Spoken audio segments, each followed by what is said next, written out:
o Concello lucense de Ribadeo perdeu a posibilidade de obter un obradoiro de emprego, logo de que o goberno local presidido polo nacionalista Fernando Suárez non remitira en tempo e forma e de xeito completo a documentación requerida pola Xunta de Galicia para continuar co expediente. A falta de interés, a falta de xestión e a falta de implicación do Executivo local nacionalista tería privado así a un número importante de persoas desempregadas deste municipio da oportunidade de participar durante 6 meses nun obradoiro de emprego. Os obradoiros de emprego subvencionados pola Xunta de Galicia teñen que ser promovidos polas entidades locales. Son iniciativas dirixidas a mellorar as posibilidades laborais das persoas desempregadas de 25 ou máis anos de idade.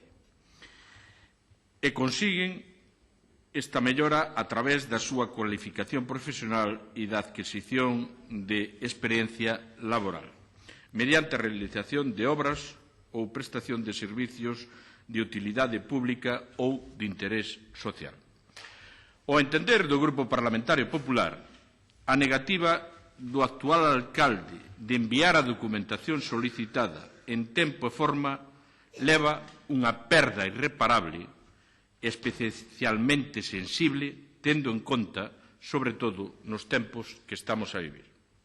Só o Concello de Ribadeo rexistra máis de 851 parados, a comarca máis de 1.290 desempregados, e no actual contexto de crisis e recesión económica, a sociedade exixe dos poderes públicos a adopción de medidas efectivas e eficientes que coaxuven a paliar os seus efectos e a reducir o desemprego. Dous obxectivos que parece ter esquecido o alcalde nacionalista de Ribadeo.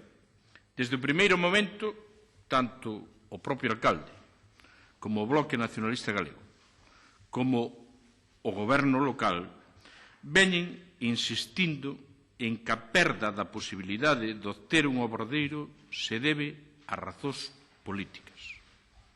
Feito que xa está desmentido polos datos, pero que, en todo caso, ao Grupo Parlamentario Popular nos gustaría que vostede valorara.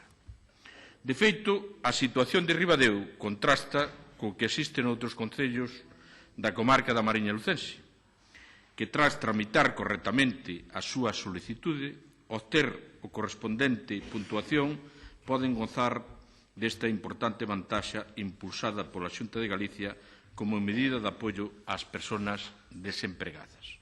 Por iso, desde o Grupo Parlamentario Popular, señora Directora Xeral, as preguntas que lle facemos e estamos interesados en saber é, primeiro, ten constancia a Xunta de Galicia da solicitude dun obradoiro de emprego por parte do Concello de Ribadeo ao abeiro da orde do 27 de xullo de 2012 pola que se procede á súa convocatoria para o ano 2012, de ser así, en que data? Segundo, cales eran as características do proxecto presentado polo Concello de Ribadeo? Terceiro, cales foron as razóns polas que foi arquivada ou denegada a devandita solicitude? Neste sentido, recibeu o Concello de Ribadeo algún tipo de requerimento, en que datas e con que resultado? E terceira e última, cal foi, paso por paso, a tramitación seguida pola Xunta de Galicia en relación ca solicitude formulada polo Concello de Ribadeo? Quedando a que vostede nos aclare esta situación, é importante. É importante que nos la aclare por varias razóns. Primeiro, sobre todo, que lle aclare aos veciños da comarca da Mariña e, moi especialmente, que lle aclare aos veciños e ciudadanos afectados do Concello de Ribadeo. Porque é increíble que un alcalde aproveitara esta ocasión para dicir que o obradoiro de emprego se lle había denegado por temas políticos. Cando na comarca da Mariña, xa lle advirto, señora Directora Xeral, e vostede posiblemente é moi conocedora deste tema, de distintos colores políticos, hai concellos que están disfrutando dese obradoiro ou deses obradoiros e feita a petición a través desta mesma orden e a través da orden que o tiña que facer o Concello de Ribadeo. Por eso, esperando a súa aclaración, nada máis e moitas gracias, señora presidenta. Muchas gracias, señor Balseiro. Para responder a esta pregunta, ten a palabra a señora directora xeral de Emprego e Formación por un tempo máximo de 8 minutos. Señora Díaz.